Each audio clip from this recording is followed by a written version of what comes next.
أهلا ومرحبا بكم في قناة أبو نور وسيف المصري. لو عجبك الفيديو اعمل اشتراك ودوس إعجاب واضغط على الجرس عشان يوصلك كل فيديو جديد. أهلا بكم أبنائي طلاب الثانوية العامة الصف الأول الثانوي مع درس جديد في مادة الكيمياء. النهاردة إن شاء الله بإذن الله بنتكلم عن درس اسمه النانو تكنولوجي. وقلنا النانو قبل كده دي وحدة قياس صغيرة جدا. إذا كان في عندنا حاجة بالمتر ففي حاجة أصغر بالسنتي، في حاجة أصغر من السنتي اسمها الملي، في حاجة أصغر من الملي اسمها المايكرو، في حاجة أصغر من المايكرو اسمها النانو. فالنانو دي وحدة قياس صغيرة جدا جدا جدا جدا. طيب يا أستاذ، لو بصينا كده مع بعض يا ولاد، ادي الوحدة اهي، تمام؟ في وحدات صغيرة بينها حاجة أصغر اسمها الملي. الملي ده بس مثلا بيساوي، الوحدة بتساوي كام ملي؟ 1000 ملي. الوحدة فيها كام ملي؟ 1000. يعني المتر فيه كام ملي متر؟ فيه 1000 ملي. طب 1000 يعني كام؟ يعني 10 أس 3. طيب الملي بقى الصغير فيه كام من الوحدة؟ فيه كام متر؟ بدل ما أقول 10 أس 3 أخلي الإشارة بالإيه؟ بالسالب، أقول 10 أس سالب 3. يعني بدل ما بضرب في 1000 لا بقسم على إيه؟ على 1000. يبقى المتر فيه كام ملي؟ فيه 10 أس 3. طب الملي بقى، الملي فيه كام متر؟ فيه 10 أس سالب 3. طيب المتر دوت فيه كام مايكرو؟ في حاجة أصغر أهي اسمها الإيه؟ المايكرو. المتر الوحدة مثلا بيبقى فيها مليون مايكرو. مليون يعني كام؟ يعني 10 أس 6. طيب لو عكسنا بقى، لو قلنا المايكرو في كام من الوحدة؟ في كام متر؟ بدل ما أقول 10 أس 6 لا أقول كام؟ 10 أس سالب 6. 10 أس كام؟ سالب 6. طيب ده في حاجة أصغر من المايكرو اسمها النانو. طيب الوحدة أو المتر في كام نانو؟ في مليار. مليار يعني كام؟ يعني 10 أس 9. 9 أصفار. طب لو قلنا بقى النانو في كام من الوحدة؟ في كام متر؟ بدل ما أقول 10 أس 9 أقول النانو فيه 10 أس سالب 9.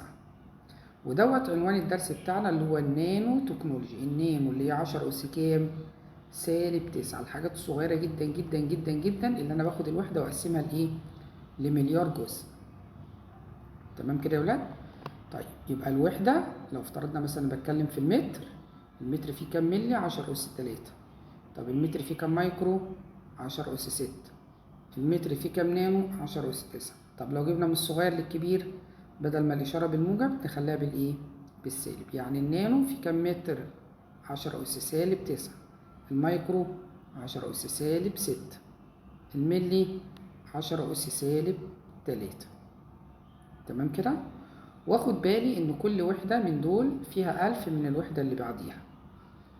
تمام؟ يعني الملي في كام مايكرو؟ في 1000. طب المايكرو في كام نانو؟ في 1000. و1000 يعني 10 أس كام؟ 10 أس 3. طب دي الوحدات الصغيرة. في وحدات أكبر بقى من الوحدة. يعني مثلا في المتر في حاجة أكبر اسمها الكيلو متر. الكيلو ده حاجة كبيرة. طيب الكيلو في كام من الوحدة؟ الكيلو في 1000. يعني 1000 يعني كام؟ يعني 10 أس 3. طيب ده في حاجة أكبر من الكيلو اسمها الميجا. طب الميجا فيها كام من الوحدة؟ فيها مليون. مليون يعني كام؟ يعني 10 أس 6. طب ده في حاجة أكبر اسمها الجيجا. الجيجا فيها كام من الوحدة؟ فيها مليار. مليار يعني كام؟ يعني 10، يعني 9 أصفار، يبقى 10 أس 9. حتى كنا بنقول زمان، كنا بنقول في حاجة اسمها الجيجا هرتز بتساوي 10 أس 9 من الهرتز. يبقى في وحدات كبيرة بنسميها الماكرو، وفي وحدات صغيرة بنسميها المايكرو. ماشي؟ طيب أنا ممكن أقول الوحدة مثلا وحدة التردد اسمها الهرتز. طب ممكن اقول حاجة اسمها الجيجا هرتز، الميجا هرتز، الكيلو هرتز، الحاجات دي اسمها ايه؟ اسمها بادئات. اسمها ايه يا استاذ؟ بادئات. بدل ما اقول مثلا المتر، لا ممكن اقول النانومتر، ممكن اقول مايكرومتر، ممكن اقول مليمتر. الملي ده والحاجات والمايكرو والحاجات دي اسمها ايه يا استاذ؟ اسمها بادئات. ممكن تكون كبيرة او ممكن تكون حاجات ايه؟ صغيرة. طيب ايه هي البادئات بقى يا استاذ؟ قال لي البادئات هي مقاطع تسبق وحدات القياس. تاني كده، مقاطع تسبق وحدات القياس. زي مين؟ زي الملي والمايكرو والنانو. تمام؟ لو هي حاجات كبيرة بقولها 10 أس إن. طب لو حاجات صغيرة 10 أس سالب إن بإشارة سالب. تمام كده؟ طيب يبقى الكيلو ب10 أس 3، الميجا 10 أس 6، الجيجا 10 أس 9، الملي 10 أس سالب 3، المايكرو 10 أس سالب 6، النانو 10 أس سالب 9. ماشي؟ طيب تعالوا ناخد مسألة كده على الكلام دوت. بيقول لي إذا كان اليورانيوم بوحدة، أو إذا كان اليورانيوم يوجد في القشرة الأرضية بنسبة 4 جرام لكل 1 طن. الطن ده يا ولاد على فكرة هو الميجا. الطن اللي هو مين؟ الميجا، اللي هو 10 أس 6. طيب يبقى كل 1 طن فيه قد إيه يورانيوم؟ فيه 4 جرام يورانيوم. تمام؟ طيب ما كتلة اليورانيوم الموجودة فيه؟ 1.5 ملي جرام. دي مش جرام، دي ملي ايه؟ ملي جرام. ما كتلة اليورانيوم الموجودة في 1.5 ملي جرام من القشرة الأرضية. مديني 4 اختيارات اهو.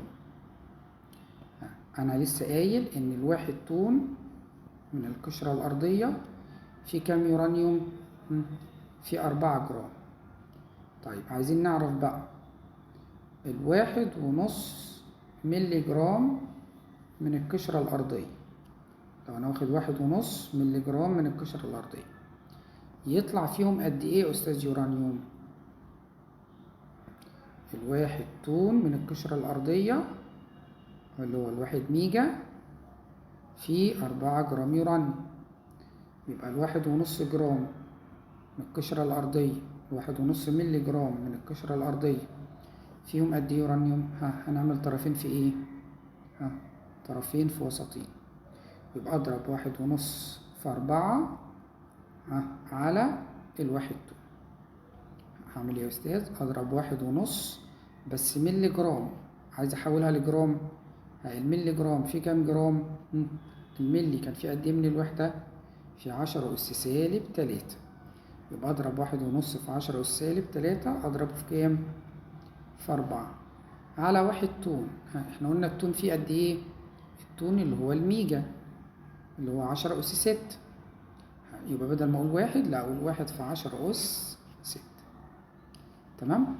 طيب الواحد في 10 أس 6 ده، ال10 أس 6 في المقام تحت ممكن أطلعها فوق في البسط بس بعكس الإشارة. بعكس الإيه؟ الإشارة. فبدل ما هي 10 أس 6 تطلع فوق ب10 أس سالب 6. 10 أس كام؟ سالب 6. طيب 10 أس سالب 6 تحت، و10 أس سالب 3 دي هتطلع من تحت بقى فوق، تطلع 10 أس سالب 6. 10 أس سالب 6 و10 أس سالب 3 عند الضرب بنجمع الأسس في الرياضة. يبقى أجمع 10 أس سالب 6 اللي أنا أطلعها من تحت لفوق مع 10 أس سالب 3 تطلع 10 أس سالب 9. تطلع بكام يا ولاد؟ دي لما تطلع فوق بقى فوق 10 أس سالب 9. ال10 أس سالب 9 دي مضروبة في 1.5 في 4. طبعا 1.5 في 4 تطلع بكام يا أستاذ؟ تطلع ب6. 1.5 لما أضربها في 4 في 6 يبقى تطلع 6. حبينا نحدد بقى بالظبط، تطلع 6 في 10 أس سالب 9. كام يا أستاذ؟ 6 في 10 أس سالب 9. طب كلمة 10 أس سالب 9 دي معناها إيه؟ أيوه معناها نانو. معناها إيه؟ نانو. يبقى تطلع ب6 نانو جرام. تطلع بكام يا أستاذ؟ 6 نانو جرام. تمام كده؟ فين ال6 نانو جرام اهي، يبقى دي الإجابة بتاعتي. تنفع 6 مايكرو؟ لأ. امتى كام مايكرو؟ لو كانت طلعت ب6 في 10 أس سالب 3، هي في 6 في 10 أس سالب 6، مايكرو ب10 أس سالب 6. طب امتى بملي؟ لو كانت طلعت 6 في 10 أس سالب 3. تمام كده؟ طيب سيبك من الجزء الموجود تحت ده، مالكش دعوة بيه. خلاص؟ الجزء اللي تحت دوت أحيانا بدل ما هو يجيب لك 6 نانومتر، لأ، ممكن يغير في الإيه؟ ممكن يغير في الرقم، بس خليها دي هناخدها قدام شوية. طيب تعالوا نتكلم كده على مقياس النانو. ايه هو بقى مقياس النانو؟ هو مقياس الجسيمات المتناهية في الصغر. تاني كده، مقياس الجسيمات المتناهية في الصغر اللي بتتراوح أقطارها ما بين 1 نانومتر إلى 100 نانومتر. يعني المواد اللي القطر بتاعها من 1 نانو إلى 100 نانومتر. طيب يعني أقل من كام؟ من 100 نانومتر. أقل من 100 نانومتر. طيب ما هو ال 100 نانومتر دي يا أستاذ لو حبيت أعملها بوحدة أكبر شوية من نانو اللي هي المايكرو، ال 100 نانو فيهم كام مايكرو؟ هضرب ال 100 في 10 أس سالب 3. ال 100 نانو هحولها المايكرو أضربها في كام؟ في 10 أس سالب 3، تطلع ب1/10 مايكرو. يبقى برضو المواد النانونية قطرها أقل من 100 نانو أو أقل من 1/10 مايكرو، أو لو حبيت أحولها الملي كنت هضرب 100 في 10 أس سالب 6. 100 في 10 أس كام؟ سالب 6، تطلع 1/10,000. 1/10,000 بالملي. ده اسمه مقياس الإيه؟ النانو. المواد النانونية اللي هي القطر بتاعها من 1 نانو ل100 نانو. يبقى هو مقياس النانو مقياس الجسيمات متناهية الصغر اللي بيتراوح قطرها ما بين 1 نانومتر إلى 100 نانومتر. طيب بيقول لي بعض المواد يا ولاد لما بصغرها للحجم النانوني الخواص الكيميائية والخواص الفيزيائية والخواص الميكانيكية بتاعتها بتتغير. الخواص بيحصل لها ايه؟ بتتغير لما الحجم يصغر للحجم النانوني، خواصها تتغير. ولو اذكر السبب ليه بتتغير الخواص الفريدة للمادة باختلاف الحجم النانوني. ليه خواص المادة بتتغير زي اللون مثلا، زي الصلابة لما اوصلها للحجم النانوني؟ ليه بقى؟ لان المواد بتظهر على مقياس النانو خواص فريدة بتختلف عن خواصها على مقياس المايكرو أو المايكرو أو الماكرو. يبقى تاني، ليه بتتغير خواص المادة باختلاف الحجم؟ لأن المواد بتظهر على مقياس النانو خواص فريدة مختلفة عن خواصها على مقياس المايكرو والماكرو. يعني مثلا عندي الذهب في الحجم النانوني ليه كذا لون، تمام؟ الذهب لونه ذهبي، تمام؟ أو لونه أصفر كده، أصفر ذهبي. لما أحوله بقى للحجم النانوني ممكن يبقى لونه أحمر، ياخد لون برتقاني، ياخد لون أخضر، ياخد لون أزرق. ليه يا أستاذ؟ قال لي لأن تفاعل الضوء مع جزيئات الذهب في الحجم النانوني بيختلف. يبقى ليه بياخد الذهب في الحجم النانوني ألوان مختلفة، أحمر، برتقاني، أخضر، أزرق، لاختلاف تفاعل الضوء مع جزيئات الذهب في الحجم النانوني المايكرو عن الماكرو. كمان النحاس يا أستاذ، النحاس لو أنا حولته للحجم النانوني اللون بتاعه ممكن يتغير معايا، والصلابة كمان ممكن تتغير، بيصبح النحاس أكثر صلابة. بتزداد صلابة النحاس عندما يتقلص حجمه للحجم النانوني، بتزيد صلابته. ليه يا أستاذ؟ النحاس حجمه ثابت، لما صغره بقى للحجم النانوني الحجم هيبقى ثابت بس المساحة هي اللي هتتغير، المساحة هتزيد. المفروض لما يبقى في الحجم النانوني يا أستاذ بتبقى المساحات صغيرة، أقول لك ما هو المساحات صغيرة دي لما تجمعها مع بعضها بتدينا مساحات إيه؟ مساحات كبيرة. فلما أجي أقسم النسبة ما بين المساحة مساحة السطح النانوني على الحجم، هيطلع النسبة بين المساحة والحجم هتطلع النسبة ايه؟ النسبة كبيرة. فمادام النسبة كبيرة خواص المادة ايه؟ اتغيرت، وسرعة التفاعلات بتاعتها بتغير. يبقى لما نجزأ المادة ايه اللي بيحصل لها؟ مكعب سكر مثلا صغرته وحولته إلى مسحوق سكر، ايه اللي هيحصل؟ الحجم ثابت مش هيتغير، بس المساحة هتزيد، لأن حبايات السكر دي مساحتها صغيرة، بس لما تجمع المساحات الصغيرة بتاعت كل حباية سكر، المساحات الصغيرة دي كلها لما تحطها على بعضها تديك مساحة ايه؟ مساحة كبيرة. فلما اجي اقسم المساحة على الحجم هيطلع الناتج كبير، فتكون النسبة بين المساحة والحجم ايه؟ بتزداد. عشان كده يا ولاد كنا بنقول في تالتة اعدادي ليه لما بفاعل مسحوق السكر او ادوبه في المية بيكون تفاعله اسرع من مكعب السكر. خدناها في تالتة اعدادي، كنا بنقول ليه ذوبان مسحوق السكر اسرع من مكعب سكر. كنا بنقول لانه كلما زادت مساحة السطح المعرض للتفاعل زي المسحوق كانت بتزداد سرعة التفاعل. أو أذكر السبب ليه ذوبان مسحوق السكر في المية أسرع من مكعب السكر مع إن ليه نفس الحجم ونفس كمية المية ونفس درجة الحرارة. قلنا ليه بقى؟ لأن النسبة الكبيرة بين المساحة لما حولنا المسحوق بقت المساحة كبيرة لكن حجمه ثابت ما اتغيرش، فالنسبة الكبيرة ما بين المساحة والحجم في حالة المسحوق بتزداد.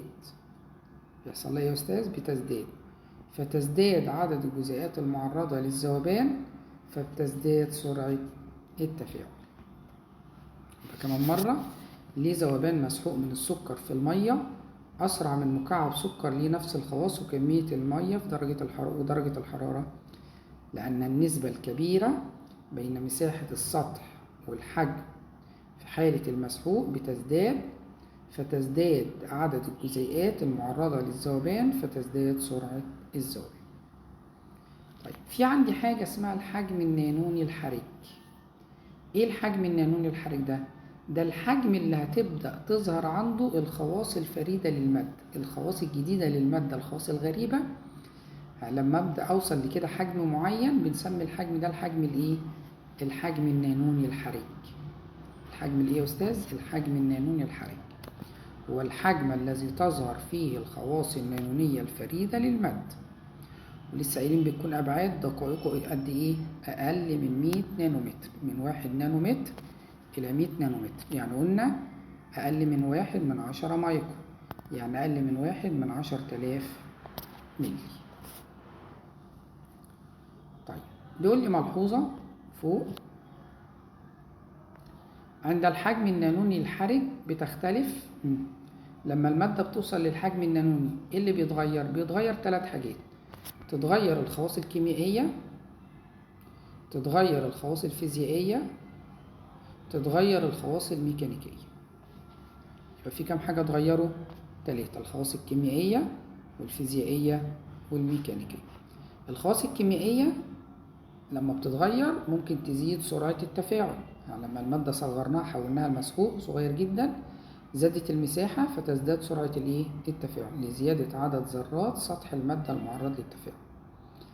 طب الخواص الفيزيائية زي ايه يا أستاذ؟ زي اللون، لسه شايفين النحاس والذهب من شوية. زي اللون، زي التوصيل الحراري، زي التوصيل الكهربي، زي درجة الانصهار ودرجة الغليان، التوصيل الحراري الكهربي، اللون، الشفافية. طيب الخواص الميكانيكية زي ايه يا أستاذ؟ قال لي زي الصلابة، زي المرونة. إذا لما المادة بتوصل للحجم النانوني الحرج بتتغير الخواص الكيميائية والخواص الفيزيائية والخواص الميكانيكية. فرع بقى الكيمياء اللي بيدرس المواد النانونية دي بنسميها تكنولوجيا النانو أو النانو تكنولوجيا. إيه هو النانو تكنولوجي؟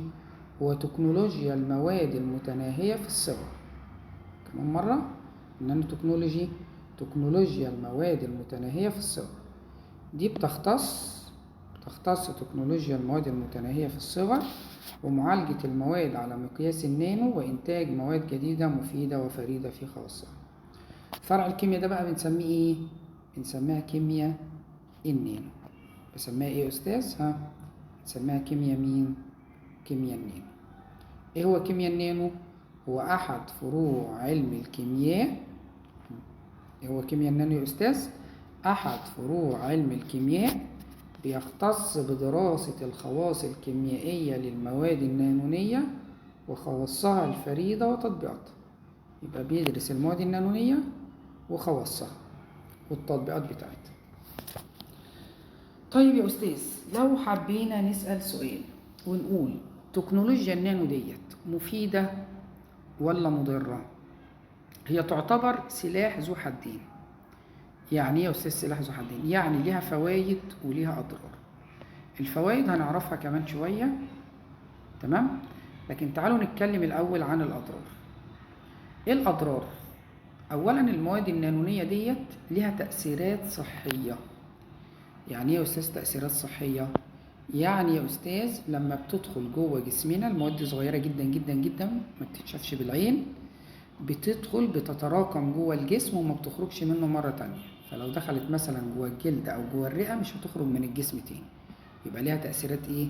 صحية. أول مخاطر لتكنولوجيا النانو 3 حاجات: ليها تأثيرات على الصحة، ليها تأثيرات اجتماعية، ليها تأثيرات بيئية. صحية بسبب تراكم المواد النانونية في الجسم داخل الجلد أو الرئة.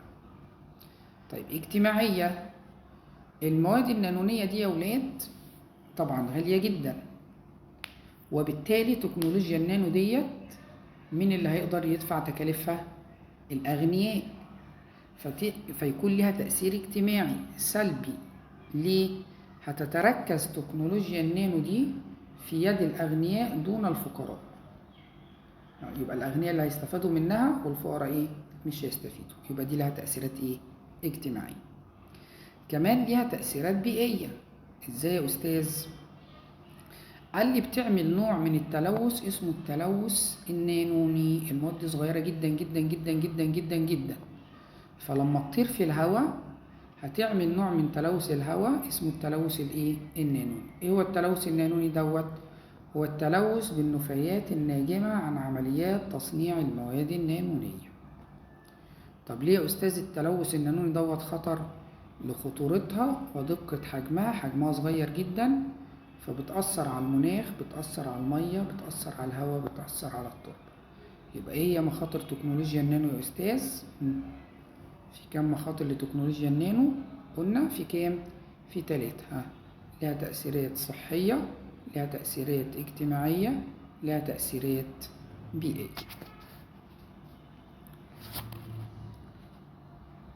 طيب تعالوا نتكلم عن أنواع المواد النانونية وبعد كده نتكلم عن أهميتها. بعد ما اتكلمنا عن أضرارها قلنا لها تأثيرات صحية واجتماعية وبيئية. تعالوا بقى نتكلم مع بعض عن إيه؟ عن أنواع المواد النانونية. أي مادة يا ولاد ليها 3 أبعاد: ليها طول وليها عرض وليها ارتفاع. طول وعرض وارتفاع. طيب المواد النانونية ديت في منها كام نوع؟ في 3. في مواد أحادية البعد النانوني، ثنائية البعد النانوني، ثلاثية البعد النانوني. يعني ايه الكلام دوت يا أستاذ؟ يعني المادة لها طول وعرض وارتفاع، تمام؟ لو كان في بعد من ال3 أبعاد دول، الطول أو العرض أو الارتفاع، بالنانو، واحد من ال3 دول وحدة قياسه النانو، فسميها أحادية البعد النانوني. زي ايه يا أستاذ؟ أحد أبعادها بمقياس النانو. زي ايه؟ زي الأغشية الرقيقة. ايه الأغشية الرقيقة ديت؟ اللي هي الاسترتش اللي بيغلفوا بيه الأكل، كيس الشفاف المشمع الشفاف خالص دوت اللي بيغلفوا بيه الأكل والجبنة واللانشون والحاجات ديت، تمام؟ الاسترتش دوت دي اسمها أغشية رقيقة. ليها عرض بالسنتيمتر، لها طول بالمترات اللي هي اللفة كلها ملفوفة حوالين بعضها. طب الارتفاع بقى بتاعها، الطبقة دي ارتفاعها قد ايه؟ ارتفاعها صغير جدا جدا جدا جدا، بيكون بمقياس ايه؟ بمقياس النانو. فسميها ايه بقى؟ أحادية البعد النانوني. زي مين؟ زي الأغشية الرقيقة. زي ايه كمان؟ زي الأسلاك النانونية، أسلاك رفيعة جدا جدا جدا جدا جدا جدا جدا. معايا كده؟ يكون ليها طول وليها ارتفاع بس عرضها رفيع جدا جدا بالنانو. هيبقى مواد أحادية البعد النانوني يعني إيه يا أستاذ؟ أحادية البعد النانوني يعني إيه؟ يعني أحد أبعادها بمقياس النانو. زي مين؟ زي الأغشية الرقيقة، زي الأسلاك النانونية. هما الاتنين دول من مواد أحادية البعد الإيه؟ النانو. طيب في مواد تانية بدل ما يكون لها بعد واحد لا لها كام بعد؟ 2، فيسموها ثنائية البعد النانوني. يعني لها كام بعد بمقياس النانو؟ لها بعدين، لها بعدين بمقياس النانو. زي مين يا أستاذ؟ قال لي زي حاجة اسمها أنابيب الكربون. زي مين يا أستاذ؟ أنابيب الكربون. أهي أدي رسمة أنابيب الكربون أهيت. في منها أحادية، في منها أنابيب الكربون أحادية الجدر، وفي منها أنابيب كربون عديدة الجدر، لها جدار واحد أو لها عديد من الجدر.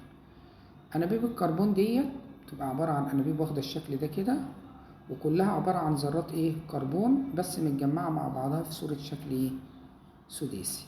يبقى أنابيب الكربون كل 6 ذرات كربون مع بعض عاملين شكل شكل سداسي كده مثلا. اهو ذرة كربون 2 3 4 5 6، تمام، ومرتبطين بقى مع 6 تانيين وهكذا، تمام، ومجمعين بقى واخدين واخدين الشكل ده. ماشي. يبقى ثنائية البعد النانوني يعني لها بعدين على مقياس النانو، زي أنابيب الكربون اللي هي أحادية الجدر وعديدة الجدر. طيب ايه فايدة أنابيب الكربون أو المواد ثنائية البعد النانوني ديت زي أنابيب الكربون؟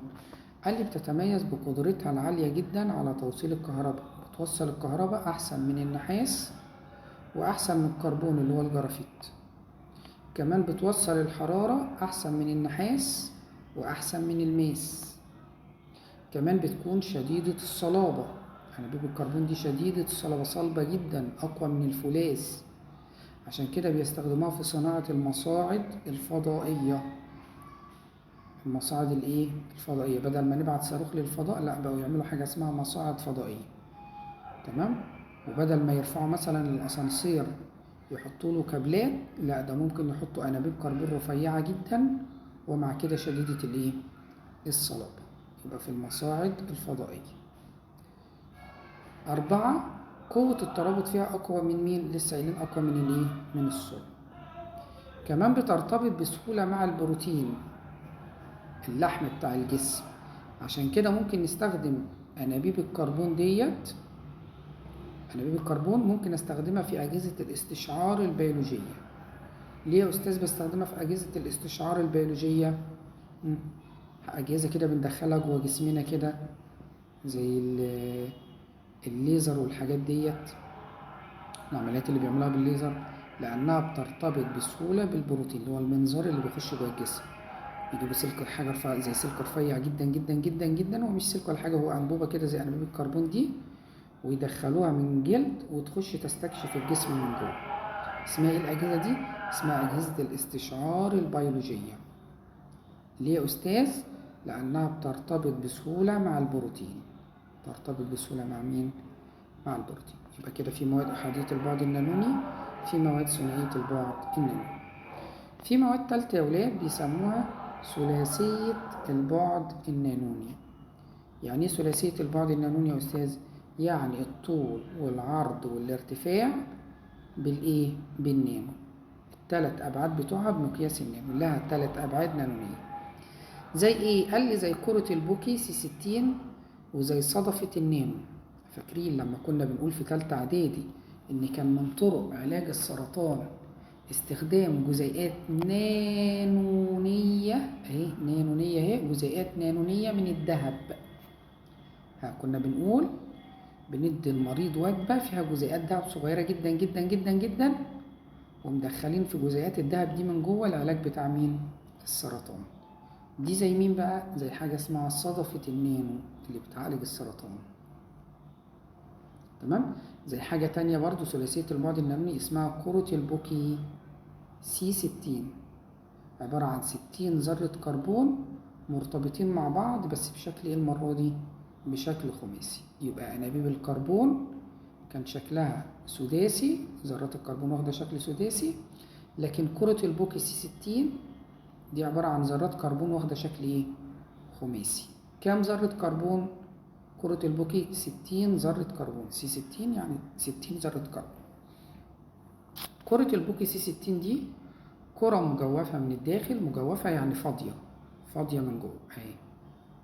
كرة مجوفة من الداخل بتستخدم كحامل للأدوية، بنشيل جواها الايه؟ جواها الدواء. تمام. ودي طبعا أفضل من الأدوية العادية.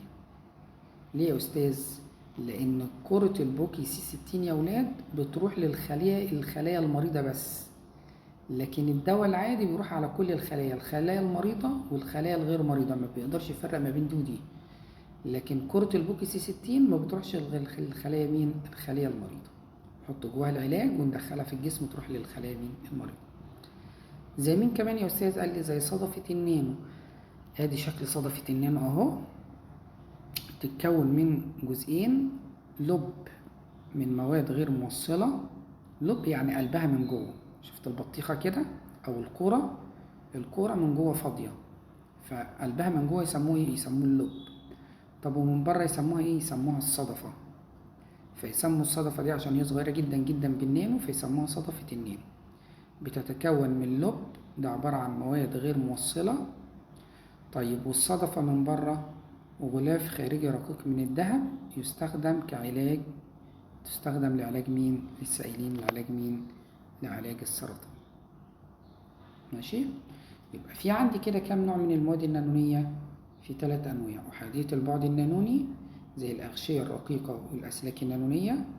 ثنائية البعد النانوني زي أنابيب الكربون، أحادية الجدر أو عديدة الجدر. ثلاثية البعد النانوني زي كرة البوكي وصدفة النانو.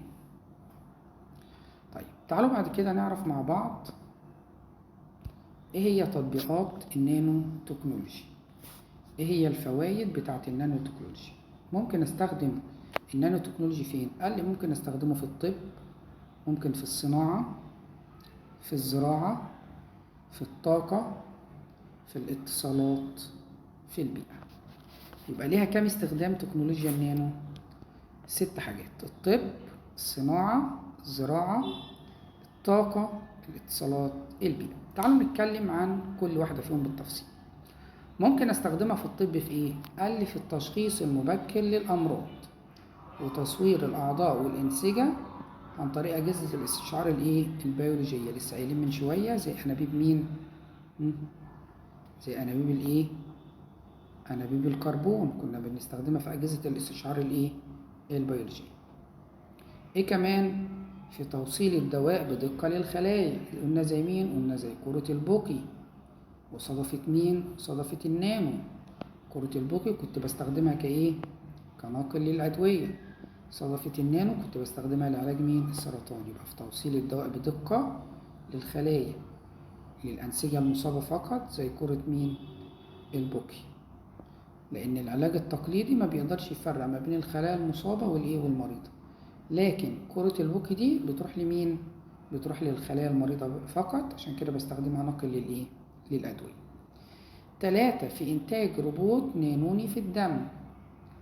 روبوت يعني جهاز كده بيتحرك جوه الدم، وحجمه قد ايه يا أستاذ؟ حجمه نانوني ما بيتشافش بالعين. ده يخش كده لو في جلطة في الدم أو حاجة، خلايا الدم متجمدة وماسكة في بعضها، الروبوت ده بيخش يفكك خلايا الدم ويمنع تكوين الجلطات. يبقى إنتاج روبوت نانوني في الدم لعلاج الجلطات في الشرايين من غير ما نعمل عملية ومن غير جراحة. كمان ممكن استخدمه في أجهزة الغسيل الكلوي، في أجهزة الغسيل الكلوي المتناهية في الصغر لعلاج الفشل الكلوي. بينتج حاجات صغيرة تخش تنظف الكليتين من جوه، مواد نانونية. يبقى في الطب في كام حاجة؟ في تشخيص وعلاج الأمراض، كناقل للأدوية، إنتاج روبوت نانوني لعلاج الجلطات، في أجهزة الغسيل الكلوي. طيب تعالوا نتكلم بقى مع بعض في الصناعة. في الصناعة بستخدمه في المواد النانونية؟ قال لي في إنتاج جزيئات نانونية غير مرئية بتكسب الزجاج والخزف خاصية التنظيف الذاتي. لو احنا بصينا على السيراميك كده تحس ان في طبقة على الوش كده، الطبقة دي بتخليه ينضف بسرعة، لما اجي اغسله بينضف بسرعة، الاكل ما يلزقش فيه. ما هي الطبقة اللي على الوش دي عبارة عن مواد ايه؟ مواد نانونية. يبقى انتاج جزيئات نانونية غير مرئية بتكسب الزجاج والخزف خاصية التنظيف الايه؟ الذاتي. ايه كمان ممكن استخدمه في مستحضرات التجميل والكريم؟ اغطي بيه، اعمل كريمات منه واغطي بيها الجلد، فبتحمينا من اشعة الايه؟ الشمس الفوق بنفسجية الضارة. ايه كمان ممكن نغطي بيه الشاشة بتاعة الكمبيوتر او بتاعة التلفزيون والنضارات. تمام؟ اللي هي طبقة الانترفلاكشن اللي على النضارة كده اللي بتلمع دي وبتعمل الوان فسفورية، او الطبقة اللي على شاشة الكمبيوتر او على شاشة التلفزيون، بدل ما تطلع اشعة تضر بعينينا، لا بيحطوا عليها طبقة كده، طبقة نانونية بتحمينا وبتحمي عيننا. يبقى في الطلاءات النانونية لشاشات الأجهزة الإلكترونية لحمايتها من الخدش كمان. صناعة أنسجة طاردة للبقع بتتميز بالتنظيف الذاتي، المنظفات يعني. طيب تعالوا نعرف بقى بستفيد منها فين في الزراعة. قال لي في الزراعة في حفظ المواد الغذائية، مواد حافظة للغذاء، تمام، زي المبيدات كده اللي بيحطوها على الأكل عشان ما تخليهوش يبوظ، أو مواد الحافظة، بلاش كلمة مبيدات. نمرة 2 في تطوير الأدوية والأغذية والمبيدات. نمرة 3 التعرف على بكتيريا الغذاء. الكلام ده كله إن شاء الله اللي يخش منكم كل الزراعة يفهم الكلام ده بالتفصيل. كمان ممكن استخدمه في الطاقة في إنتاج خلايا شمسية، إنتاج خلايا شمسية باستخدام نانو سيليكون، سلوك صغيرة جدا جدا جدا بالنانو، أو إنتاج وقود هيدروجيني عالي الكفاءة ومنخفض التكلفة. يبقى في الطاقة ممكن استخدمه في الخلايا الشمسية النانو سيليكون، ممكن في صناعة وقود هيدروجيني يدينا الطاقة النووية أو الهيدروجين. ممكن استخدمه في أجهزة الاتصالات. أجهزة الاتصالات السلوك فيها رفيعة جدا جدا جدا جدا، حاجات ما بتتشافش بالعين. ممكن استخدمها في أجهزة النانو اللاسلكية، الهاتف المحمول، القمر الصناعي، الشرايح الإلكترونية، الترانزستور اللي بيتحكم في التيار الكهربي، كل دي في الاتصالات. ممكن في البيئة استخدمه في صناعة المرشحات النانونية، اللي هي الفلاتر اللي بتتحط كده على المدخنة بتاعة المصنع أو أي حاجة بتطلع دخانة. المرشح دوت ممكن يكون معمول من مواد نانونية، ينظف المية زي الفلتر، الهواء، تحلية المية، إزالة الملوثات، النفايات، العناصر الخطيرة. كل دي استخدامات لمين؟ لتكنولوجيا النانو. ممكن استخدمها في الطب، في الصناعة، في الزراعة، في الطاقة، في الاتصالات، في البيئة. في الطب في تشخيص وعلاج الأمراض، في توصيل الدواء للخلايا، كرة البوكي، في روبوت نانوني لعلاج الجلطات، أجهزة الغسيل الكلوي. في الصناعة بيتميز بالتنظيف الذاتي، سواء بقى كان في الخزف أو في مستحضرات التجميل أو في الشاشات أو أنسجة طاردة للبقع. في الزراعة في تطوير الأدوية والأغذية والتعرف على البكتيريا وحفظ المواد الغذائية. في الطاقة في الخلايا الشمسية وإنتاج وقود هيدروجين. في الاتصالات أجهزة اللاسلكي، الهاتف المحمول، الأقمار الصناعية، الشرائح الإلكترونية، الترانزستور. في البيئة العمل المرشحات وتنقية الهواء والمية